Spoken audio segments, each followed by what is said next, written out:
Assalamualaikum warahmatullahi wabarakatuh. Perkenalkan, saya Martiana Dwi Cahyati, STM PhD, sebagai dosen tetap pada program Teknik Sipil Fakultas Teknik Universitas Muhammadiyah, Yogyakarta. Video pembelajaran ini disusun sebagai bagian dari dokumen pernyataan diri dosen dalam unjuk kerja Tri Dharma Perguruan Tinggi atau PDD UKT PT di bidang pengajaran untuk proses sertifikasi dosen tahun 2026. Pada kesempatan ini, saya akan mendemonstrasikan proses pembelajaran pada mata kuliah beton ramah lingkungan yang merupakan mata kuliah pilihan pada program studi Teknik Sipil Universitas Muhammadiyah, Yogyakarta. Melalui keikutsertaan dalam sertifikasi dosen ini, saya berharap dapat terus meningkatkan kualitas pembelajaran yang berpusat pada mahasiswa, mengembangkan inovasi pembelajaran, serta menghasilkan lulusan yang memiliki kompetensi akademik profesional dan beretika sesuai dengan capaian pembelajaran lulusan program studi Teknik Sipil Universitas Muhammadiyah Yogyakarta. Mata kuliah beton ramah lingkungan mempelajari konsep pembangunan berkelanjutan dalam bidang teknologi beton melalui pemanfaatan material ramah lingkungan dan teknologi beton inovatif. Materi pembelajaran meliputi konsep green concrete, dampak lingkungan, penggunaan beton konvensional, suplementari sementis material, recycle agregat konkrit, self-healing konkrit, serta evaluasi kinerja beton berdasarkan aspek teknis dan keberlanjutan. Mata kuliah ini mendukung pencapaian pembelajaran lulusan atau CPL terdiri dari 3 CPL, yaitu CPL 4, CPL 6, dan CPL 9, di mana CPL 4 yaitu mahasiswa mampu merancang, melaksanakan, dan mengevaluasi tugas sesuai batasan yang diberikan, serta bertanggung jawab dan menjunjung tinggi etika profesi dalam menyelesaikan permasalahan rekayasa. CPL 6, mahasiswa mampu bekerja sama dalam tim, menerapkan dasar-dasar socio-engineering, serta beradaptasi terhadap perkembangan ilmu pengetahuan dan teknologi. CPL 9, yaitu mampu menerapkan pembelajaran sepanjang hayat berdasarkan kaidah Islam dan nilai-nilai kemuhammadiyahan. Untuk mendukung ketercapaian CPL tersebut, mata kuliah ini memiliki 4 capaian pembelajaran mata kuliah atau CPMK, yaitu: pertama, menjelaskan konsep beton ramah lingkungan dan pembangunan berkelanjutan. Kedua, menganalisis karakteristik material penyusun beton ramah lingkungan serta merancang campuran beton menggunakan material alternatif. Mengevaluasi kinerja berbagai jenis beton ramah lingkungan berdasarkan hasil pengujian maupun hasil penelitian. Yang keempat, mengembangkan solusi penerapan beton ramah lingkungan melalui kajian ilmiah dan studi kasus secara kolaboratif. Bahan kajian pada mata kuliah ini meliputi konsep green concrete, dampak lingkungan industri semen, suplementary cementitious material, material limbah sebagai bahan pengganti semen, mix design beton ramah lingkungan, recycle agregat konkrit, self-healing concrete, serta evaluasi kinerja beton serta perkembangan teknologi beton ramah lingkungan. Penilaian dilakukan secara berkelanjutan berdasarkan ketercapaian CPL dan CPMK melalui partisipasi mahasiswa dalam pembelajaran, penugasan individu dan kelompok, presentasi, evaluasi setiap CPMK, serta ujian akhir mata kuliah dengan bobot setiap CPL-nya sebagai berikut. CPL 4 sebesar 20%, CPL 6 sebesar 30%, CPL 9 sebesar 50%. Selanjutnya, saya akan mendemonstrasikan proses pembelajaran pada salah satu topik dalam mata kuliah beton ramah lingkungan dengan menerapkan pembelajaran yang berpusat pada mahasiswa dan nantinya akan ada PR yang nanti saya akan bisa berikan kepada mahasiswa untuk evaluasi pembelajaran. Selamat mengikuti pembelajaran. Wassalamualaikum warahmatullahi wabarakatuh. Oke, assalamualaikum warahmatullahi wabarakatuh.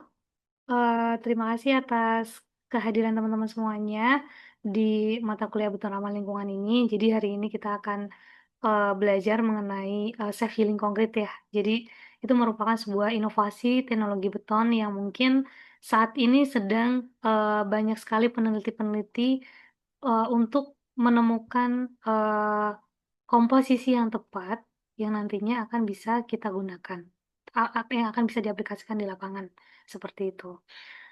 Nah, saya share screen dulu. Nah, jadi, self-healing concrete ini merupakan sebuah teknologi terbaru ya, teman-teman. Jadi teknologi material beton yang dia tuh akan bisa menutup retakan secara mandiri, gitu. Nah, kemungkinan hari ini nanti ada beberapa materi yang nanti saya akan berikan. Materi yang pertama mengenai kita belajar dulu mengenai self-healing concrete, kemudian yang kedua, manfaat dari self-healing concrete, kemudian klasifikasi self-healing concrete, kemudian natural self-healing concrete, biological self-healing concrete, dan chemical self-healing concrete. Nah, teman-teman semuanya, mungkin kita belajar dari definisi dari self-healing concrete itu apa. Jadi teman-teman mungkin tahu ya, kalau misalkan, beton itu kan terbuat dari semen, pasir, beton, kemudian air, dan ketika dia campur, komposisi material tersebut, itu nanti akan bisa menghasilkan sebuah beton, gitu. Nah, kemudian ada lagi yang namanya self-healing concrete. Nah, self-healing concrete itu apa? Self-healing concrete itu merupakan beton yang memiliki kemampuan, memperbaiki secara mandiri, gitu. Nah, jadi, tanpa tanpa ada bantuan manusia ataupun, perbaikan secara eksternal.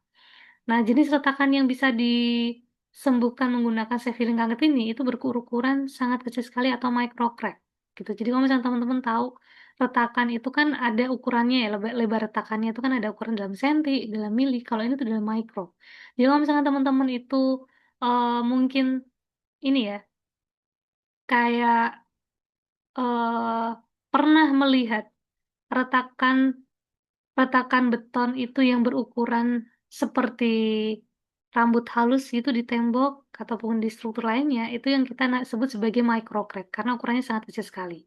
Kemudian, self healing concrete ini itu juga bisa, dikatakan sebagai self repairing concrete. Kenapa? Karena mungkin dia merupakan sebuah beton yang bisa memperbaiki secara mandiri, gitu. Itu cuma hanya terminologi yang lain, gitu.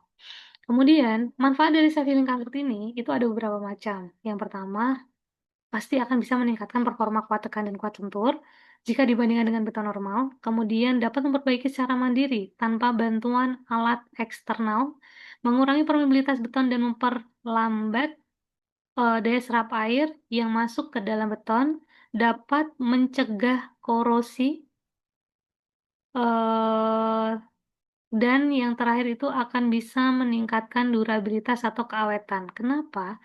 Karena, ketika mungkin retakan tersebut itu mampu, terselimuti oleh adanya partikel-partikel yang nantinya itu bisa tertutup oleh bantuan, healing agent, itu nantinya, kan bisa meningkatkan durabilitas atau mungkin air itu masuk ke dalam beton itu juga akan terhambat, gitu. Sehingga daya tahan terhadap faktor eksternal beton itu akan bisa, meningkat dan akan berdampak pada umur layan atau service life-nya dari sebuah struktur yang menggunakan beton tersebut, menggunakan teknologi beton ini. Kemudian, klasifikasi self-healing concrete itu ada 3 macam. Yang pertama ada natural self-healing concrete, yang kedua ada biological self-healing concrete, dan chemical self-healing concrete. Nah, apa bedanya? Jadi, perbedaannya itu terletak pada mekanisme proses penyembuhannya. Jadi kalau misalkan kita belajar mengenai natural self-healing concrete ini ya, yang mekanisme pertama, itu beton yang memiliki kemampuan penyembuhan secara mandiri lewat proses alami tanpa ada input eksternal healing agent dari luar, gitu. Contoh mekanisme itu ketika ada retakan, biasanya kalau misalkan betonnya itu di dalam air, pasti dia akan terjadi, pembentukan kalsium karbonat di celah-celah retakannya, sehingga itu akan menutup. Itu natural sealing yang pertama. Kemudian yang kedua, itu karena blocking debu yang berada dari luar, kemudian masuk ke dalam itu juga bisa, gitu. Kemudian yang ketiga, itu karena adanya, eee, expansion or dehydrated cement. Jadi kalau misalkan ada mungkin aktivitas hidrasi dari semen dari betonnya, itu juga akan bisa memicu penebalan retakannya di sini atau penyempitan retakan ya, karena akibat dari hidrasi tersebut sehingga retakannya itu akan tertutup. Kemudian yang kedua itu ada biological self healing.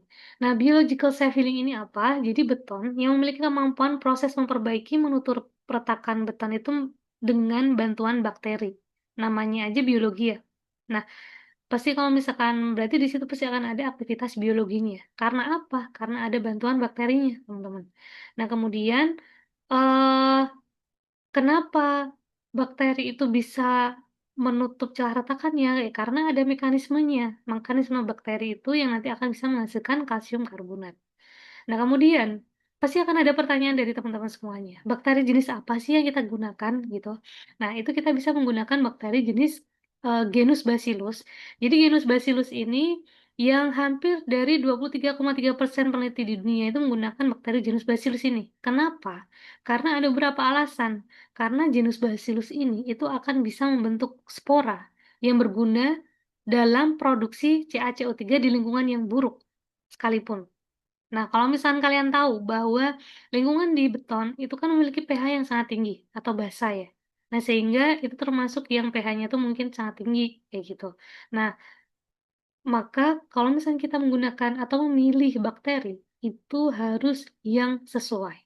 Kemudian yang kedua, alasan yang kedua kenapa kita memilih jenis Bacillus karena bersifat dorman dan tidak pernah mati ketika lingkungannya itu tinggi alkali atau pH-nya tuh 13 selama kurang lebih dari 50 tahun. Jadi sangat lama sekali. Kemudian alasan yang ketiga itu karena dengan menggunakan jenis Bacillus ini mampu memproduksi urea. Kenapa urea itu dibutuhkan? Karena urea ini dibutuhkan untuk berperan dalam pembentukan CaCO3-nya gitu. Jadi kalau misalkan ada bakteri tidak bisa memproduksi urea, itu tidak akan bisa menghasilkan CaCO3 gitu. Jadi eh, makanya kita harus memilih bakterinya itu, jenisnya itu juga harus kita sesuaikan gitu. Kemudian, nah, tipe bakteri apa saja yang kita gunakan? Karena genus Bacillus itu ada banyak sekali gitu. Nah, jadi ada yang biasanya pada umumnya itu kita menggunakan tiga tiga tipe ini. Yang pertama Bacillus subtilis, yang kedua Bacillus spiricus, yang ketiga itu Bacillus coni. Kemudian tidak hanya tipe bakteri yang kita pilih, tetapi metodenya juga kita harus tentukan juga. Ada banyak sekali metodenya, cuma memang yang sering dipakai oleh beberapa penelitian sebelumnya itu ada tiga metode. Yang pertama itu ada biocementation, yang kedua biomineralization, yang ketiga itu ada biodeposition. Nah, kemudian eh bagaimana mekanisme self healing ini dengan menggunakan bakteri? Kenapa kok bisa terproduksi CaCO3? Itu ada alur ceritanya atau ada mekanismenya, teman-teman. Jadi pertama kalau misalnya kalian lihat di sini ya, bentar, saya aktifkan pointer saya. Jadi kalau misalkan teman-teman melihat di sini, ini kan ada sebuah bakteri tuh. Nah, biasanya di dalam bakteri itu tuh anatominya dia ada rambutnya, kemudian ada silianya atau ekornya. Nah, kemudian ketika bakteri ini tuh masuk ke dalam beton, hal yang pertama kali di apa namanya? Hal yang pertama kali mungkin yang akan diproduksi oleh beton itu akan menghasilkan sebuah urea atau NH2COOH. Nah, urea ini itu akan terdissolve menjadi sebuah asam karbonat.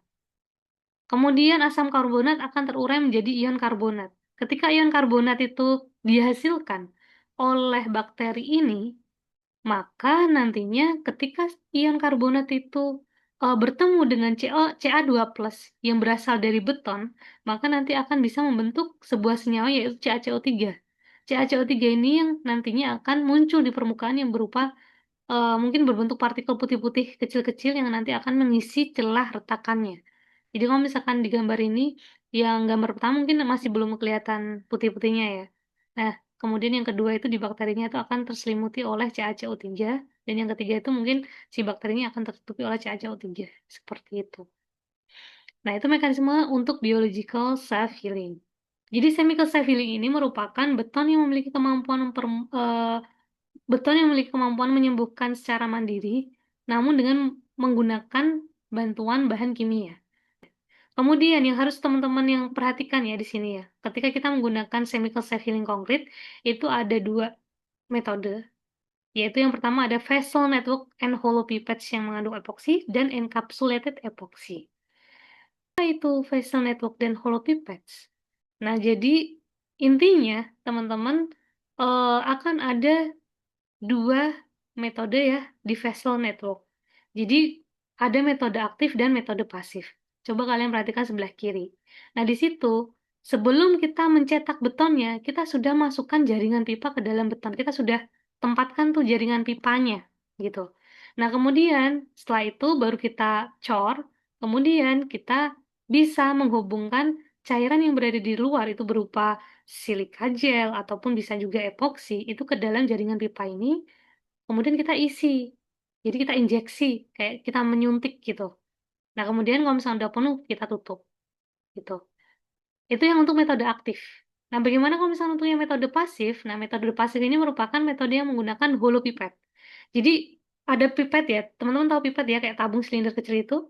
Nah, kemudian tabung silinder kecil itu kita isi epoksi atau zat kimia lainnya, kemudian kita isi di luar dulu tuh. Maksudnya kita siapkan, tabung atau pipetnya tuh di luar, kemudian kita isi menggunakan epoksi, baru nantinya kita masukkan ke dalam beton, baru kita cor, gitu. Kita tempatkan, baru kita cor. Perbedaan metode aktif dan metode pasif ini pada saat mungkin bedanya gini, kalau misalkan metode aktif kita kan mengisi cairannya dari luar, tetapi kalau misalkan metode pasif ini, kita udah masukkan yang pipa yang udah ada isi, epoksinya ke dalam, beton tersebut, seperti itu. Jadi, akan sedikit berbeda ya, cara metode aktif dan pasif, tapi sama-sama kita menggunakan bahan kimia. Makanya itu kita sebut sebagai chemical self-healing concrete. Kemudian, eee bagaimana mekanisme mereka kok bisa kenapa ya, dengan menggunakan jaringan pipa, kemudian dengan menggunakan, eee, apa namanya, metode pasif ini, atau pipa yang terisi oleh epoksi ini dimasukkan ke dalam beton kok bisa gitu, kok bisa untuk memperbaiki retakan beton. Pada intinya gini deh, mungkin pada saat ketika kita memasukkan jaringan pipa dan pipa tersebut itu ke dalam beton, itu tidak terjadi retakan. Ya kan? Tidak terjadi retakan sama sekali. Kemudian setelah itu, ketika tiba-tiba ada beban struktur yang berada di atasnya kemudian retak. Nah, ketika retakannya itu terjadi pada pipa-pipa tersebut, maka kan nanti pipanya akan pecah tuh, sehingga cairannya tuh akan keluar, menutupi celah retakannya. Nah, jadi itu mekanismenya. Kenapa kok kita perlu sih menggunakan, apa namanya, menggunakan jaringan pipa ini? Ya karena memang jaringan pipa itu tuh kita sediakan agar nantinya tuh ketika ada retakan dia akan retak juga, kemudian, bahan kimianya tuh akan bisa keluar, menutupi celah retakannya. Nah, itu untuk yang metode kimia. Nah, ada satu lagi metode kimia yaitu, mmm, encapsulated glue. Nah, encapsulated glue itu caranya seperti apa? Jadi, teman-teman siapkan dulu nih, tahu kapsul ya? Mikrokapsul seperti itu. Jadi, ada kapsul-kapsul itu ada yang bentuk bulat atau yang bentuk lonjong. Nah, itu ada beberapa peneliti yang menggunakan yang bulat ataupun lonjong tuh mereka gunakan. Kemudian, kapsulnya itu kita isi dulu di luar. Maksudnya sebelum kita masukkan ke dalam beton, itu kita isi kapsulnya itu menggunakan bahan kimia seperti epoksi, resin, akrilik, dan lain sebagainya. Baru nanti kalau misalkan sudah tertutup, kita masukkan ke dalam beton, kita campur, kita aduk, gitu. Nah, kemudian ketika kita sudah aduk, baru, ya sudah kita cetak, kemudian kan nanti beton mengeras. Ketika sudah kita aplikasikan beton tersebut di lapangan dan mungkin sudah lama dan terjadi retakan, maka ini kan mungkin di sini terjadi retakan ya, tapi yang sebelah kiri itu kan belum menyentuh mikrokapsulnya. Nah, tapi coba bayangkan kalau misalnya retakannya sudah menyentuh mikrokapsul, maka nanti di situ akan terjadi, zat kimianya itu akan keluar untuk menutupi retakannya. Jadi mekanisme untuk penyembuhannya ketika encapsulated glue itu hampir sama sama yang tadi. Jadi kita menunggu si mikrokapsulnya, itu retak dulu, baru nanti zat kimianya tuh akan menutupi celah retakannya. Jadi seperti itu. Nah, em, itu untuk yang chemical self-healing concrete. Kemudian, jadi bisa tahu ya teman-teman kalau misalkan, oh ternyata nih ada inovasi teknologi beton yang baru lagi, itu yang kita sebut sebagai self-healing concrete. Intinya, self-healing concrete itu bahwa beton itu dapat memperbaiki secara mandiri ketika retak nantinya itu kita tidak perlu memperbaiki karena kita sudah persiapkan dulu nih. Oh, kita bisa menggunakan chemical shaping concrete, kita bisa menggunakan metode biologi. Tapi yang mungkin lebih powerful daripada natural itu antara biologika atau chemical. Dua metode itu yang lebih baik dibandingkan natural self healing karena kalau misalnya untuk natural self healing ini tuh mungkin dia bisa menutup tapi dalam rentang yang sangat lama sekali gitu. Jadi em, mungkin teman-teman apa ya kayak ini sih kayak mungkin kalau misalkan kalian memilih self-healing kanker ini mungkin saya sarankan untuk yang biological atau chemical ini karena lebih signifikan atau mungkin lebih cepat menutup retakannya gitu.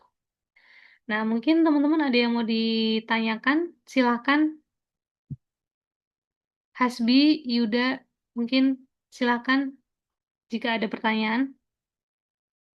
Ini Bu, ingin bertanya, kalau untuk ini kan soal beton self healing ya, Ya, itu eh, ke kelemahannya tuh dari beton yang biasanya itu seperti apa Ibu? Kalau beton biasa kan udah kita tahu kekurangan dan kelebihannya. Kalau ini kan tadi kan dari kelebihannya yang Ibu jelasin. Kalau yang kelemahannya itu seperti apa Ibu? oke. Untuk kelemahannya sendiri, itu kan kalau misalkan mungkin prosesnya akan lebih cukup ribet ya dibandingkan yang biasa karena kan kita harus prepare dulu bakterinya, terus kita memastikan bakterinya itu nanti eh apa ya kayak mungkin bakterinya tuh kita harus siapkan tempatnya dulu, harus ngebuat rumahnya bakteri dulu nih agar bakterinya tuh nanti bisa hidup di dalam betonnya. Jadi mungkin prosesnya itu saja yang ribet dan mungkin masih mahal terhitungnya karena kita kan memasukkan satu teknologi lagi menggunakan secara biologikal atau kimia kan kita ada satu teknologi kayak kimia, biologi kayak gitu kan sehingga pasti nanti cost-nya itu akan lebih tinggi. Tapi untuk secara manfaatnya mungkin akan lebih lebih bagusan yang saya feeling kan dibandingkan yang beton normal. Gitu. Bukannya Boleh, boleh. kalau dari sisi komersial atau ininya tuh yang paling bagus itu yang mana ya Bu? Maksudnya secara chemical atau secara biologikal atau secara Natural. apa, natural ya. Oke. Baik, mungkin untuk yang mungkin bisa diimplementasikan dengan baik, pasti akan dari ketiga metode itu pasti akan ada plus minusnya ya. Kalau misalkan untuk yang natural, itu mungkin ya bisa nutup, tapi lama sekali gitu. Jadi kayak tidak efisien menurut saya kalau misalnya untuk natural, karena menunggunya itu sangat lama, mungkin bisa lebih dari 3 bulan atau 6 bulan kayak gitu. Karena kan reaksi dia hanya bergantung di reaksi hidrasi saja. Nah, kemudian kalau misalkan untuk yang biological, itu kemungkinan ketika terjadi retakan dia akan bisa menutup. Kemudian ketika terjadi retakan lagi, asalkan bakterinya di situ tidak mati, itu kita akan bisa aktifasi lagi. Dan kan tadi kan kita kalau misalkan menggunakan genus Bacillus subtilis ya, atau spesies Bacillus subtilis, itu nantinya retakan tersebut selama sorry, ketika kita menggunakan genus Bacillus subtilis atau spesies Bacillus subtilis itu tadi, dia kan bersifat dorman selama 50 tahun ya, bisa diaktifkan lagi. Jadi dormannya itu karena dia tidur aja, tetapi kalau misalkan lingkungannya lembab, dia akan aktif lagi, sehingga nanti akan produksi urea lagi gitu. Menurut saya lebih sustain dan lebih murah biological dibandingkan yang chemical self healing concrete ini. Karena bisa dipastikan menggunakan bakteri, karena kan dia mikroorganisme ya, yang dia tuh akan bisa hidup sesuai dengan kalau misalnya kita pakai basilis subtilis ya sudah itu ada rentang waktunya tuh sampai 50 tahun dan lain sebagainya sehingga selama 50 tahun itu tuh akan bisa terjaga. Jadi seperti itu. Nah, jadi mungkin kalau misalkan yang bisa diimplementasikan mungkin biologi ya untuk saat ini. Kalaupun untuk chemical itu untuk yang sementara saja. Kalaupun memang sewaktu-waktu, oh untuk sekali pakai, sekali retak, ya sudah, dia akan bisa nutup, habis itu udah nggak bisa gitu. Jadi tergantung kos lagi, kalau misalkan nanti teman-teman nanti di lapangan ya, eh, oh ini kok kayaknya apa kita memperbaiki strukturnya itu susah gitu. Kayak misalkan di jembatannya jembatan layang, ya kan? Jembatan tol itu kan ada jembatan layangnya tuh. Dan di bawah itu bukan jalan lagi, tapi itu udah sungai dan tinggi banget ya. Biasanya kalau misalnya teman-teman bisa pernah melewati jembatan tol Bawen Semarang itu. Nah, itu tuh ada beberapa satu jembatan namanya Jembatan Tinalun. Nah, di situ di bawah Jembatan Tinalun itu tuh jurang semuanya. Nah, itu kan susah untuk melakukan perbaikan ya. Nah, jadi biasanya teknologi sefiling beton ini itu kita aplikasikan ke tempat-tempat yang memang itu susah dijangkau untuk melakukan perbaikan.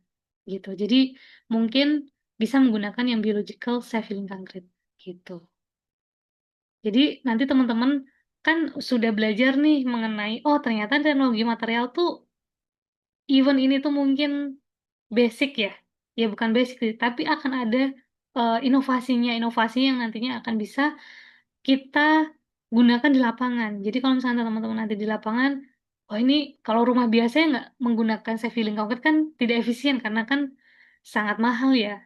Tetapi kalau misalkan bagi struktur yang mungkin tempatnya itu susah dilakukan perbaikan, nah mungkin kita bisa menggunakan teknologi self healing concrete ini gitu. Atau mungkin untuk yang ini deh, waduk-waduk, karena sebenarnya teknologi self healing ini tuh sudah pernah diaplikasikan di Belanda itu untuk struktur dinding dam gitu. Jadi kayak dam, karena kan di situ kan ada berat air ya.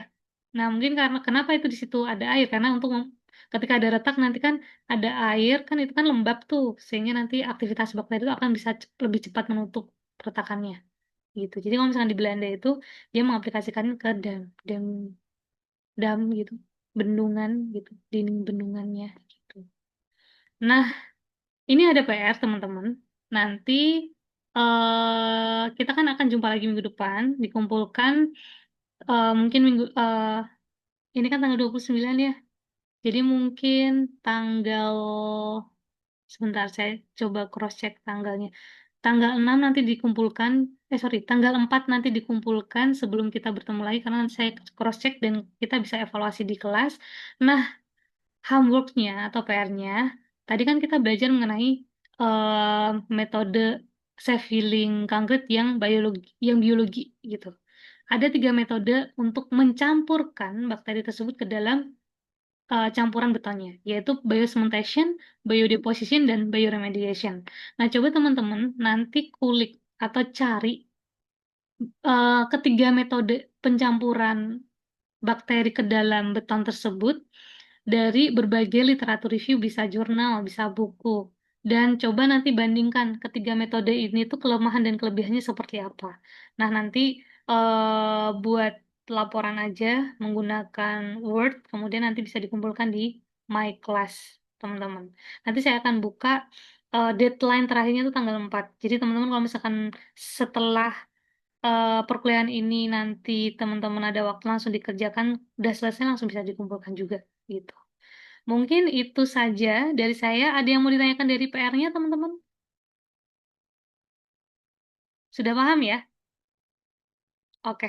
Kalau misalkan sudah paham, mungkin cukup sekian apa namanya perkuliahan beton ramah lingkungan hari ini. Semoga bisa memberikan manfaat bagi teman-teman semuanya. Dan sampai jumpa untuk minggu depan, karena nanti di minggu depan saya akan mengajarkan mengenai materi bagaimana kita bisa menentukan komposisi yang tepat untuk eh, mix design self healing concrete. Jadi akan lebih seru lagi nih teman-teman nanti. Jadi tolong nanti teman-teman saya harap bisa datang lebih tepat waktu sehingga nanti kita akan bisa membahas lebih banyak dan diskusi lebih banyak. Nanti seperti itu. Terima kasih atas partisipasinya. Saya tutup. Wassalamualaikum warahmatullahi wabarakatuh.